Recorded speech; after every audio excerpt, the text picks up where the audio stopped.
muchas veces por salud, por bienestar, por provisión, por nuestros hijos, por nuestros cónyuges, porque necesitamos un trabajo, porque necesitamos cambiar de él. Muchas veces le pedimos a Dios que cambie a algunas personas a favor nuestro, que mueva su voluntad para nuestro bienestar.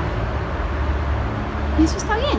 Incluso en nuestra oración está muy bien que incluyamos la santificación, la exaltación, esta que nos enseñó Jesús a través del Padre Nuestro, donde nos indica que debemos adorar y exaltar a nuestro Padre que está en el cielo.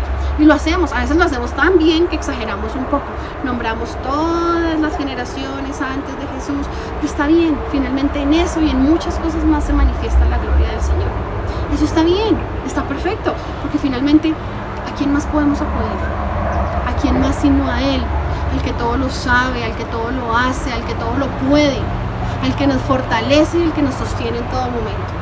¿A quién más sino a Él? Finalmente Pablo dice, oren sin cesar, oren sin cesar.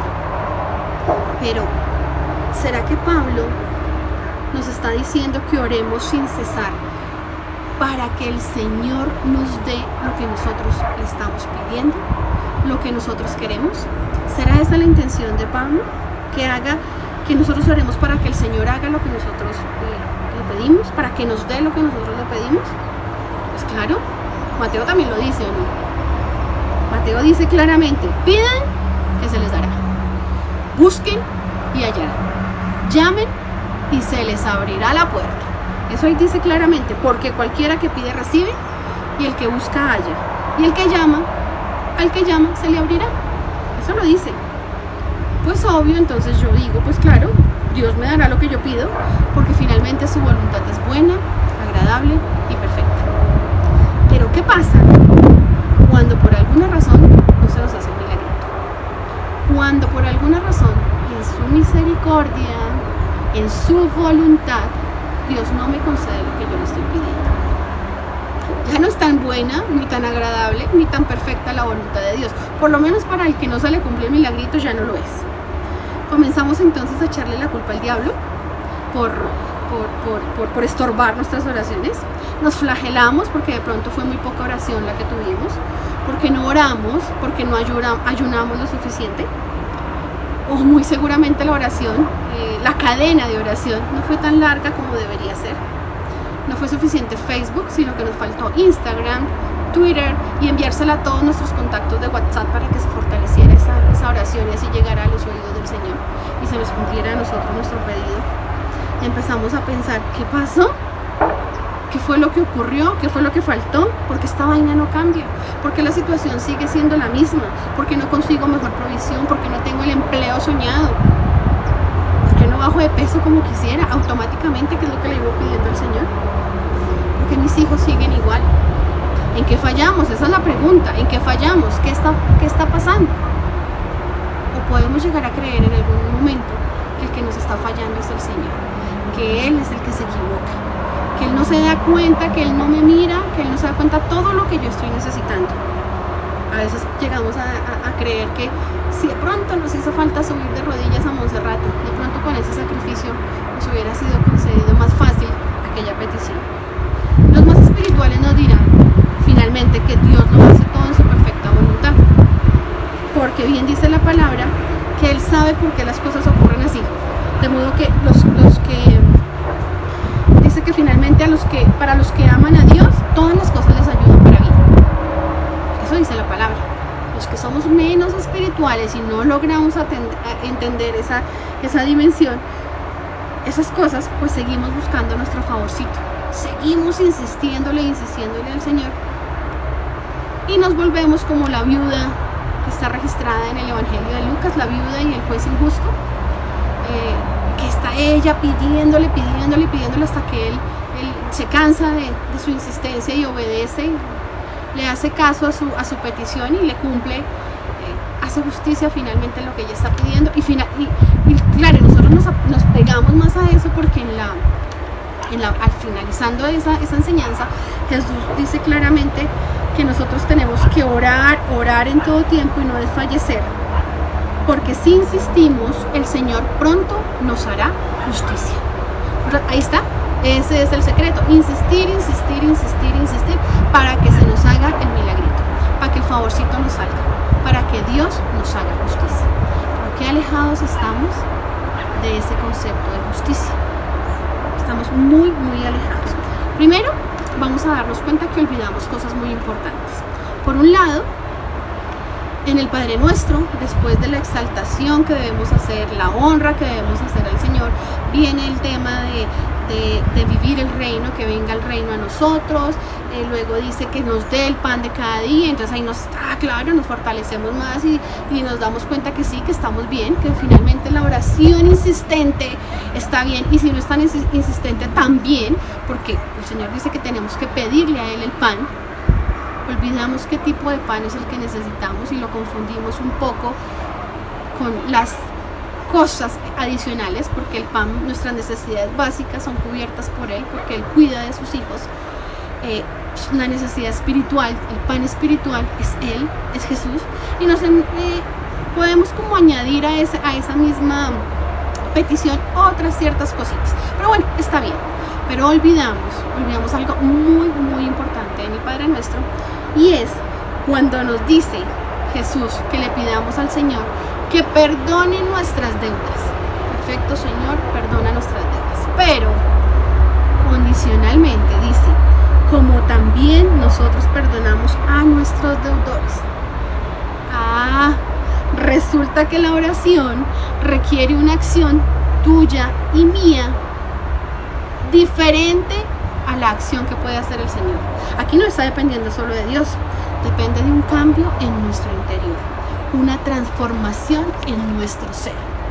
Ahí nos está diciendo claramente que cuando le pidamos al Señor que perdone nuestras deudas, es de la misma manera que nosotros lo estamos haciendo con los deudores o con las personas que nos ofenden. Así que ya incluye una participación nuestra también. Segundo, cuando en el relato del juez, el relato que Jesús nos da nos registra el Evangelio de Lucas, cuando el juez termina, cuando Jesús termina este relato de la vida del juez injusto, dice, después de que nos dijo que nos hará justicia el Señor, no obstante, dice Jesús, cuando el Hijo del Hombre venga, ¿hallará fe en la tierra? Y me dice, pero ¿qué es esto? ¿Cómo así? Me está diciendo que Dios me va a dar todo lo que yo tenga, que me justificará. Si yo soy insistente, Él va a hacerme justicia, y aún así, después de esto me pregunta que si hallará fe en la tierra. Qué bien, fe. ¿Hallará fe en nosotros? ¿Hallará fe en estos intensos que poco entendemos, que poco espirituales somos, para que nos encargamos de pedirle al Señor? ¿O estará hablando más bien de una fe en esa acción redentora de Jesús en la cruz? Una fe en esa salvación entregada por Él. Estará preguntándonos por esa fe agradecida, agradeciéndole al Señor, agradeciéndole a Dios por todo lo que nos entregó, por gracia, por todo lo que nos dio sin merecerlo. O estará hablando de esa fe que solamente está basada en lo que Dios puede darnos, en la forma en la que Él puede solucionar nuestra vida terrena, olvidando lo verdaderamente importante. Y tercero, cuando nos omitimos, la lectura esa rápida, comprensión lectora no es tan amplia. Cuando nosotros empezamos a leer a Pablo y que nos dice orad sin cesar, olvidamos que esa simple exhortación está incluida entre dos exhortaciones más. Primero nos está diciendo, estad siempre gozosos, agradecidos con lo que el Señor nos dio, agradecidos con lo que Él hizo en la cruz. Y adicional a esto, después de estar gozosos, orad sin cesar, nos dice que debemos dar nuevamente gracias en todo. Estén gozosos, oren sin cesar, pero también estén agradecidos todo el tiempo, en todo, porque esa es la voluntad de Dios para con vosotros en Cristo Jesús. Entonces ya el asunto cambia, ya como que me está direccionando mi oración de otra manera. No solamente debo orar para pedirle al Señor que me haga favorcitos, que en su inmensa misericordia me conceda tantas cosas que necesito, que cambie a mis hijos, que cambie a mi esposo, que haga una cantidad de cambios en mi vida, porque mi vida está siendo un poco catastrófica por la simple razón de no reconocer y agradecer la obra que hizo Cristo en la cruz. Dice bien Jeremías en el capítulo 7, cambien conducta y obras. E Isaías también lo confirma en el capítulo 1. Dice, lavaos y limpiaos, quitad la iniquidad de vuestras obras de delante de mis ojos. Cambien, dejen de hacer lo malo, aprendan a hacer el bien, busquen el juicio, restituyan al agraviado, hagan justicia al huérfano y amparen a la viuda. Cambien sus caminos, cambien, nos están diciendo, cambien, vivan la salvación. Qué curioso, que en el Antiguo Testamento nos están hablando de una salvación que solamente conocemos en el Nuevo Testamento. Sean consecuentes. ¿Por qué nos dice esto el Antiguo Testamento y el Nuevo Testamento? Porque es que pareciese que nosotros buscamos a Dios solamente para que nos haga favores, solamente para que nos haga milagritos, para que nos dé y nos dé. Pareciera que lo buscáramos solamente cuando lo necesitamos, que estuviéramos ahí, que lo tuviéramos ahí como el Dios bombero, para que nos dé lo que nosotros estamos pidiendo. Yo a veces me imagino diciendo, no te es suficiente mi gracia, o sea, no te fue suficiente, no te bastó lo que hizo mi hijo por ti, o sea, no fue suficiente lo que él hizo, no es suficiente razón para que estés gozosa, dichosa, agradeciéndome y orando sin cesar, con un motivo diferente que el estar feliz, dichosa de lo que hizo mi hijo por ti. Yo a veces me pregunto y le pido al Señor que de verdad me ayude a entender y a aceptar con fe esa salvación que fue dada por Jesús a través de la cruz. En el momento que entendamos que esa salvación nos fue dada, que la aceptemos, que reconozcamos que Jesús es nuestro Salvador, comenzamos a vivir la vida plenamente, comenzamos a sentir que definitivamente no necesitamos nada más, y que, como dice el Padre nuestro, venga a nosotros tu reino. Es ahí cuando aceptamos que comenzamos a vivir el reino, cuando le pedimos que el reino venga a nosotros. En el momento que nosotros aceptamos a Jesús como nuestro Salvador, que reconocemos esa acción redentora que Él hizo en la cruz, es cuando empezamos a vivir con gozo el reino de los cielos. Y finalmente dice la palabra, que busquen primero el reino de Dios y su justicia, huérfanos, viudas, necesitados, porque Jesús mismo dice que Él está en medio de nosotros, que cuando veamos, le dicen los apóstoles que no me dieron de comer, no me visitaron cuando estaba en la cárcel, y ellos le preguntan, ¿pero cuándo? Cuando no le hicimos a ellos, cuando no le hicieron a ellos eso, no se lo hicieron al Señor. De modo que eso nos indica que Jesús está con nosotros, que Jesús está presente, y que esa es la forma de vivir el reino, de vivir en gozo. Así que si nosotros buscamos ese reino y su justicia, todo lo demás nos será añadido. Entonces, ¿qué tenemos que hacer? Fácil. Estar en constante búsqueda del milagroso, no del milagro. Buscar al milagroso en todo momento. Entender que no importan cuántos Padre Nuestros, cuántos ayunos, cuántos rosarios, cuántas vigilias. No hay nada que podamos hacer más allá de eso. La salvación ya nos es dada cuando la aceptamos con fe. No les estoy diciendo que no oremos, que no ayunemos, que no me malentiendan. Les estoy diciendo que esa oración, todos estos ejercicios espirituales, debemos tenerlos concebidos de otra manera. Esto no debe ser para conseguir un favor del Señor. No tenemos que hacerlo con el objetivo de cambiar la voluntad del Señor, de moverle el brazo al Señor, de torcerlo para nuestro lado, de manera que Él haga lo que nosotros queremos que hagamos. Finalmente, cuando hacemos esos ejercicios espirituales, recibimos sin duda alguna muchos resultados positivos. Es cierto, porque el Señor en su infinita misericordia lo hace, pero como ocurren esas cosas, también ocurren ocurre al contrario. Muchas veces no se nos da el milagro. Incluso morimos sin ver el milagro. ¿Cuántos cristianos se han enfermado de cáncer? ¿Cuántas personas que creen en el Señor no han recibido el cambio en sus familias, en sus hijos? Y terminan lacerándose y flagelándose porque no hicieron las cosas bien. Porque simplemente oraron de la manera equivocada. Vivir el reino de Dios, su justicia, y el resto será añadido. Ese es el secreto. El secreto es comenzar a disfrutar del milagroso, de conocerlo. Cuando lo conozcamos, ya el resultado simplemente vendrá por añadidura y ni nos daremos cuenta cuando se nos están dando las cosas maravillosas que este reino trae, que el Señor tiene dentro de esto. Sabemos, decía claramente, estábamos hablando que los más espirituales nos decían que para los que aman a Dios, todas las cosas cooperan para bien. Pero se nos olvidó leer un pedacito. Esto es para los que son llamados conforme a su propósito. El propósito del Señor.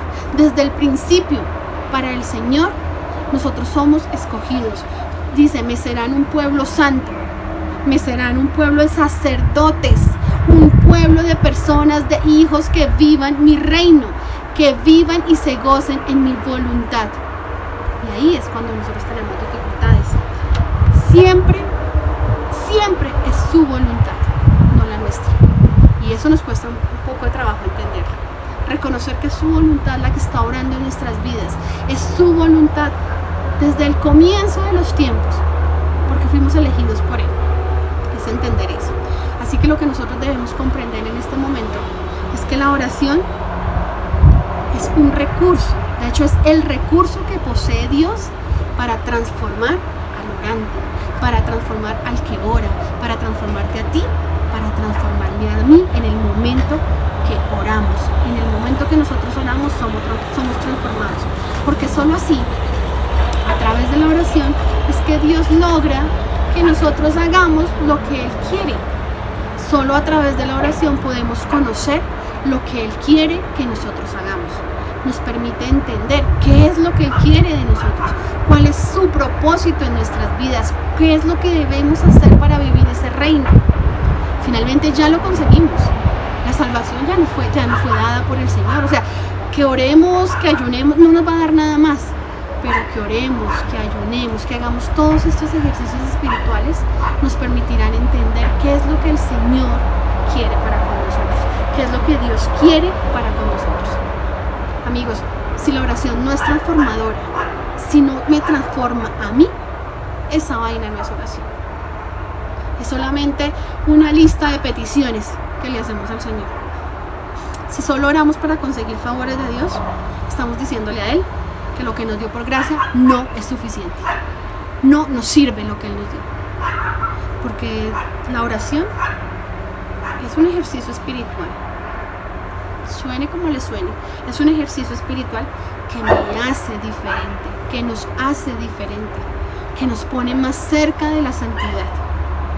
Así que, amigos, llegó la hora de orar sin cesar, esperando que Dios entre en nosotros, que esté en medio de nosotros y transforme no solo nuestra realidad, sino toda nuestra vida. Nos vemos próximamente. Un abrazo.